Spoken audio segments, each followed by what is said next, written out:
I wasn't going to share this one because it's a bit of a diversion, but it's kind of not. So I've been talking about the Sydney Swans and all that, and just how I'm seeing there's something here. There's something in terms of the agenda. There's an agenda. There's a psyop. There's a social engineering, all that sort of stuff. There is definitely something going on here, and I'm pretty well invested, as I've made clear. All right, so with the Sydney Swans players, they got the hotel room, they got the stripper, and all that sort of stuff that I've been talking about. And so far, there hasn't even been any allegations from the police. There's been allegations from females. There's been no allegation from the police. The players, from what we know, haven't even been spoken to yet, let alone charged. So there can be, I think everybody needs to be very, very careful, because if there's never any charges laid, that means it's very, very possible, in fact, highly likely, that those girls are lying, and all the way through the true victims have been the players, and they've been made out to be the perpetrators. But that's if it's not Masonic theatre, but either way, right?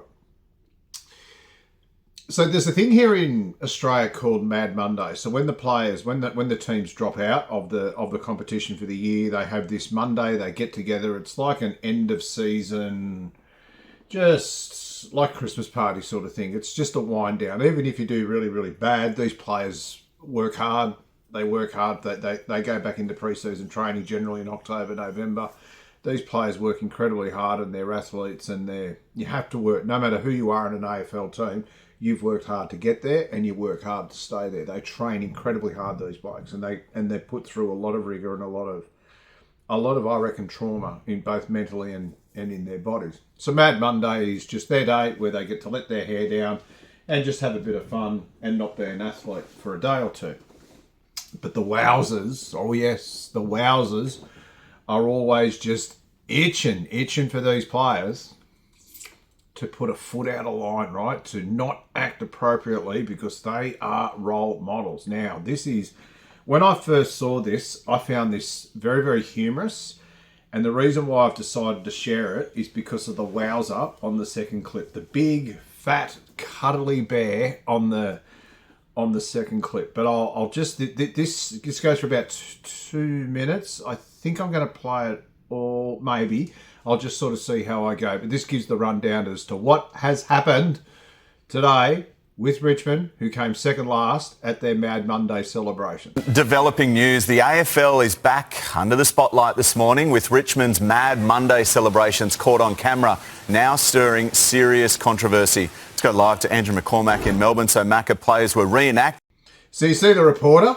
You see the reporter who's like, just this judgment. Now, what I want to do is just come back to just the setting here, right? So you see them, and this guy's sitting up there. Now, this is the Richmond Football Club, and they would know that they're in full view, because you got this thing here, this like balcony thing. They're outside, and they're doing this thing, knowing Richmond. They're an inner city Melbourne club, and they know the media will be just absolutely itching to get a story and to see and a controversy and a new reason why people can be lectured due to the behaviour of these footballers. There's that, and I think we'll play it from there, because I just want to see the reaction of this reporter again. It's, oh, tut. Let's go live to Andrew McCormack in Melbourne. So Macca, players were reenacting the alleged scenes from the Sydney Swans scandal, apparently.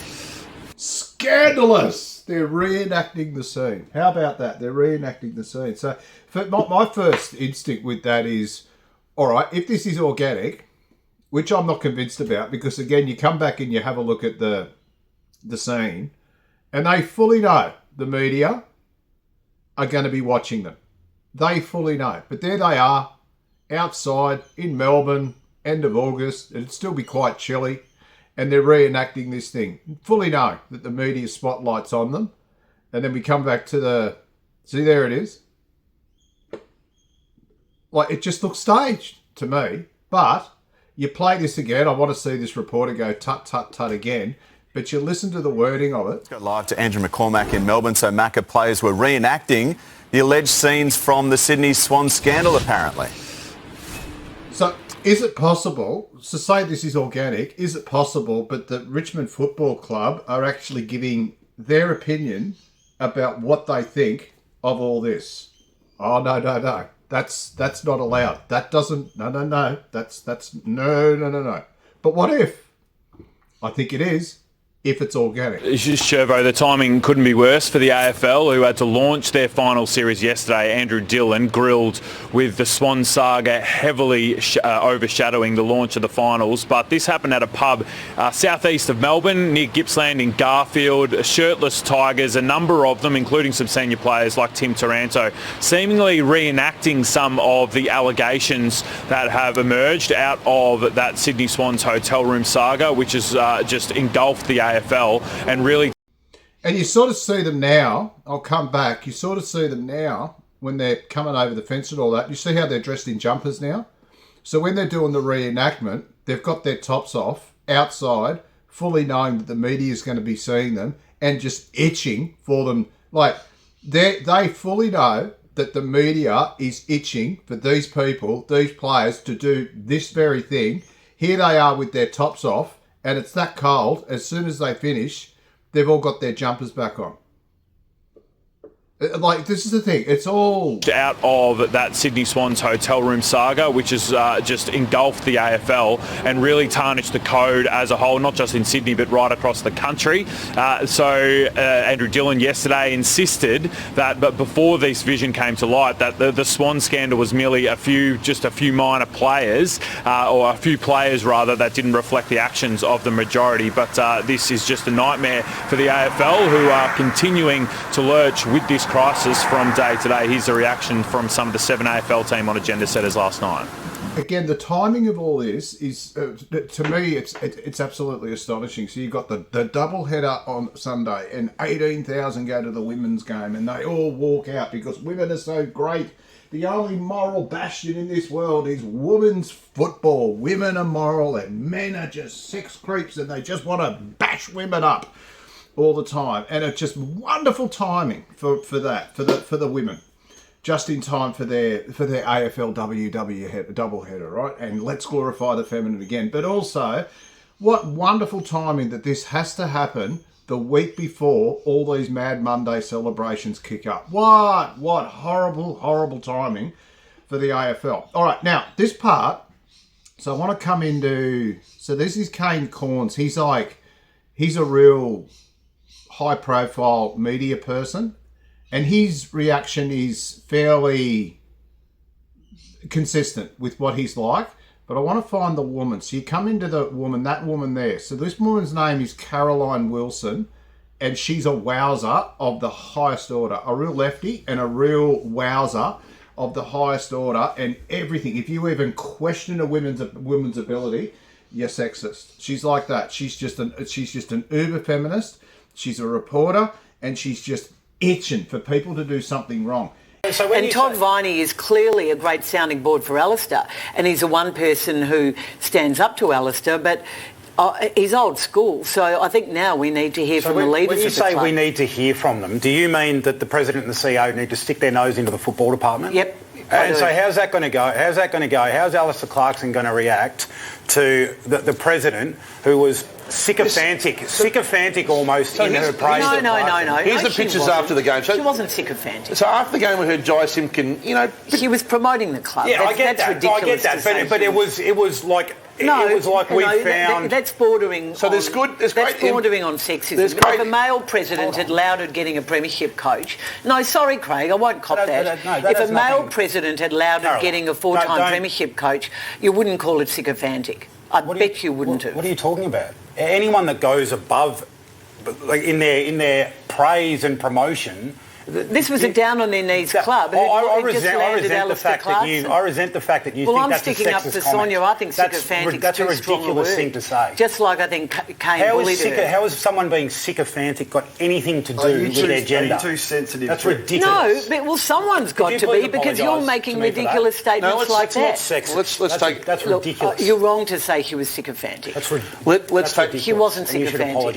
You should apologise to her, Nick, for calling her sycophantic. Let's take a breath on that. The question... It's her MO. It's her reaction. I would think her reaction to this is that they are disrespecting these women, these poor lap dancing victims, even more by mocking the event. And Richmond are her team. So her reaction would be, normally, it would be to stand up for these poor women in that hotel room. Those poor strippers, right? Those poor lap dancers. That's her go. That's how she normally reacts. We'll just see whether it's consistent to her character. So I'll just wind this back here. Now, where's the reporter? I'm clicking on everything except for the thing that I need to be clicking on. I'll just play it from here. Reflect the actions of the majority, but this is just a nightmare for the AFL, who are continuing to lurch with this crisis from day to day. Here's the reaction from some of the 7 AFL team on agenda setters last night. I think you just look stupid. I think after a 3-win season, you finish 17th. You're there with your top off, carrying on like a fool, while your fans are hurting, and you're doing that the first Monday you've got after the season finishes. I think it's just a poor look. It's not disgusting or disgraceful, it's just embarrassing. It's just a poor look. You just look like a fool. So it's not disgusting or disgraceful, it's just a poor look. And like this she's the biggest feminist in the game. And she doesn't even talk about poor look, and it's just a poor look. It's none of those things. It's not outrageous and all that. Those poor victims, those poor women. No. Because there is something. It could be because it's her team, but there is something horrendous going on here. And I look at Kane Corns and I think, well, okay, it's their first Monday off, and they I don't know, they take their tops off and start acting like young men. Oh, the horror, you know. Like, if you don't want to know how they're carrying on, don't sit out the front of where they're going to be. But then you can't catch them out, and then you haven't got this content, right? Now, I haven't played the rest of this. I'll play it through now. But if there's nothing there, I'll just come back and try and edit this later. Yeah, so hardly a hanging offence. Clearly, and in isolation, it wouldn't mean much. But given the overall climate that the AFL is in as of the moment, obviously, it brings a spotlight to every single AFL player and their actions. Now, it's understood that Dean Cox and other senior Swans officials have been spoken to by police for their recollection of what happened on the night in question on Monday morning. And so that's him. That's the coach. He's just been questioned by the police. Here we go. In the hours following, because there's no suggestion that they've done any wrongdoing whatsoever. They weren't inside that hotel room where these alleged sexual assault allegations took place, but merely... So this is the thing. There's not even a suggestion that he could have been in the room, even though they've got absolutely no idea what the police are investigating, what the police have found. It's like the media decide the truth. Police interviewing all those involved, including those around, to gather as much evidence as they can. The AFL tonight, supposed to be the AFL Awards night with the All-Australian Awards, so just a more embarrassing look for the AFL and what's supposed to be a real month of celebration heading into the grand final. Yeah, Macca, we'll get more reaction on that Richmond story throughout the morning as well. Let us know what you think on the text line about how you feel about that sort of behaviour. So let us know on the text line what you think about that behaviour, and then when you go to the YouTube video where I found it, comments are closed as per usual, because no one can have a say until this one. So this is what I say. This is Shane McGuinness, and this is what I say. He's a big fat cuddly bear. If there's ever been a bloke where my gaydar is off its head, it's this guy here. I have been hugged by so many people in my life that look just like this. I have been preyed upon by so many men in my life that look like this. He's a real throwback, a real big fat cuddly bear. Anyway, this guy is a wowser of the highest order, and he's a woman in a man's body. It's just incredible, this guy. I'm finding the more women get full of themselves, the more they add the letter R and W to words. So when he says so, he says sorry, yeah, I'm sorry. And this is exactly how he talks. He talks like a woman. He's trying to be a woman, this bloke. But this bloke is he is a wowser of the highest order. And just look at the wagging finger. This is what they said with Jesus, right? Oh, tut, tut, tut, tut. And that reporter, right? Look at the judgment. Look at the absolute moral outrage and the moral beacon and the hypocrisy of this man as he just preaches from his perfect ivory tower, and he just lectures everybody about their behaviour, remembering that this guy, he earns his living in this same industry, that all of this outrage is coming from, and he's lecturing everybody else about their behaviour, not so much here, about their behaviour due to what's happened in his industry. It's your industry, mate. If anybody needs to put a mirror up to themselves, it's you and all your cronies within this industry. This is sickening. Why do teams and players continue to put themselves in a position whereby they court controversy? Mad Monday. Vision emerged last night. Mad Monday. The chins are going in all sorts of different directions, and it's Of Richmond players getting together at a pub in West Gippsland where they're seen appearing to mock the alleged sexual assault that took place at the Pullman Hotel last Monday morning involving Sydney Swans players. It's not disgusting or disgraceful, it's just embarrassing. It's just a poor look. You just look like a fool. Now, one Richmond player, Josh Smiley, pulls his pants down and is then repeatedly slapped on the backside by a teammate as Smiley himself pretends to be shocked. And then star Tim Taranto is... That's interesting, as he pretends to be shocked, right? Oh, the outrage. Oh. Also seen whipping another player with a belt. That's funny. I find that incredibly funny. Really? Why would you even put yourself in that position? Given what happened 8 days ago and the embarrassment that brought to the Swans and the AFL, how could the leaders of the Richmond playing group have thought spanking each other on the backside was a good idea? There are always cameras. Someone is always watching. It might be unfair, there's no privacy, but that is the reality. And to behave in such a foolish manner in a public location is simply downright stupid. I'm all for the lads having beers, hanging out. I'm all for the lads having beers and hanging out. So this is what you can do. This is what I'll tell you now what you're allowed to do. I'll tell you now what you're not allowed to do. Because I'm the moral police. I'm the one who controls the outrage. Where you wait till you see the comments, right? Now, these players, what they're doing is they're expressing themselves. They're being themselves. But that ain't on. That don't go to the agenda. And you think about it, and you think, if this is organic, you look at the Richmond players, and is it possible that they know something about what's going on? Is it possible that they know something and they're actually telegraphing that to the rest of us by mocking it? But you know more than ever the spotlight is on players. Just chill. Think, hold on, could this get us in trouble? And if the answer to that question is yes, don't do it. You can imagine the footballers would be sitting around the radio going, oh, I can't wait for Shane McGuinness's advice. Like, as if footballers are going to take advice from this guy. Like, look at him. Look at the state of him for a start. Like, look at the man. And he's going to lecture footballers who are in the peak of their powers, who are in the best condition of their lives, and who are far more relevant in this world than this guy will ever be. Don't do it. Like, look at his fingers. Don't do it. I'm the moral police. As I say, you then come into the comments. For once, they've left the comments open, so I thought I'd share a couple of them. And here's the good rabbi. It's interesting to see Rabbi Bibi Steinberg, right? Now, this is what I think, a beat up at the pool man, Bibi smellest a rat, right? Because it's got Judaism written all over it, all over it. What a beat up. File this under no one cares. I find this very funny. Good on the boys. Media can F off. No one cares. Media fishing again.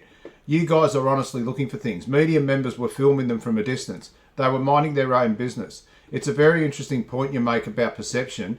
It seems that you are the ones perceiving in that way. Stop it. And stop prefixing everything you say. We are making allegations. You absolutely are. So these people are actually stripping it back and saying, you've made the assumption that that's what they were doing. Like, you're alleging it. Like, they might not have even been doing that. Those Richmond players need to be suspended for the entire final series too, right? Done. Ha, got to be a joke. Take away first round picks, right? Because Richmond finished second last. Like, of course they're not going to feature in the finals. So it's a G up. Far out, the media just have to sneak around praying to get dirt on the Dogs. That's fantastic. Hope they had a great time. Now go find a real story. The assertion that they're mocking Sydney players is complete and utter speculation. They organised a private function in a remote location 80 kilometres from Melbourne and had a bit of fun between themselves. Just because you are offended doesn't mean you are right. Go get a life and move on. The biggest non-sorry ever. 100%. Talk about drawing a shocking call from Shano, right? So just asking the question, has anybody actually asked the football club whether they were doing it or not? Let's be real. A bunch of leeches we call the media. Oh, for the love of God, F off over it, right? Now, this is why they've been... I don't know why they've left these comments open, but they have this time. And it's just this moral outrage. I'm trying to get my head around as always, it's division, right? They're sowing division. They're doing that with it. But is it organic? Is it Masonic media? But Masonic theatre? But just this whole beat up and just these media people just being completely divorced from reality as they just try to social engineer. It's like, what's the end game? Like, why do they want us all just to be a bunch of narcs that just can't, I don't know, do anything? Nothing can be fun anymore, you know? Like, I walk in Christ, and I walk with Christ, and it doesn't mean I don't have a sense of humour. You know, and I see these Richmond players, and that's their opinion, and I find it funny.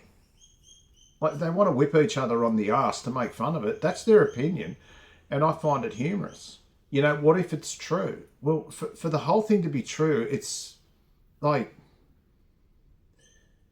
You go, okay, so they're at 5:30 in the morning, they're due to fly out, well, they're due to leave for the plane at 8 o'clock, so they've got to be in the foyer at 8 o'clock, right?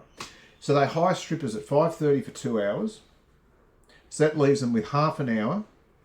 The strippers go up there at 5:30 in the morning, knowing they have to lap dance for these people, for 5 men, because that would be asked, all these questions would be asked when they ring up. The women go up there. The players are AFL players, and they could get any woman they want, you know. They can pull chicks because they're AFL players. Because they're AFL players and because they look good. But they choose to get lap dancers, which means if you actually overstep the mark, when you're really, really hyped up sexually on ketamine and cocaine, which just heightens that sexuality even more, that if you overstep the boundaries in that state, which you've got no reason not to do normally, because the boundaries aren't these lap dancer boundaries, those boundaries don't exist between consenting adults. You choose to go up that way, and you know if you overstep these boundaries, you're up for sexual assault. The whole thing, okay, if all that's true, like, we're a long way from that. Like, we're a long way from all of that being true. And I'm getting to a point at the moment where you just think, how can this possibly be true? Like, to me, there's no crime with players. Like you think, if you own a business, like if you own like a football club's different because you've got all these wowzers and all that. You've got all this narrative and all that sort of stuff and bad media for the club and all that. But if you're an employer and you send somebody away to do work in a hotel room, and you put them in a hotel room and all that, and they do perfect work. So these players won the game. They've finished second for the season. They've done great work. They've earned their pay. And then they use that hotel room to do this. What are you doing with them? Are you sacking them? They're doing good work. They've lived up to their expectations. If you use them, it's going to leave a massive hole in your organisation. You know, people come with bells and whistles, don't they? And you think, but it is a football club, and for me, there would have to be some sort of code that, you know, we're getting close to the finals and all that. I get that. But what I'm saying is to hire strippers and probably I don't even think getting high is illegal. I think just trafficking it's illegal. I don't think taking it's illegal. So to me, nothing illegal has been substantiated, has even been remotely proven, but yet we know who the victims are and we know who the perpetrators are of a crime that legally does not yet exist, and we've got the media waggling their fingers about players having their own opinion, and we've got all sorts of women and we've got all sorts of media lecturing the public about our relationship with women. We've got women in Perth saying, just be a good human being. And I'm like, sister, how about you clean up your own backyard first and stop lecturing the rest of us? There is something nefarious going on here. There is something deep going on here. And it just gets more and more fascinating, more and more interesting for me.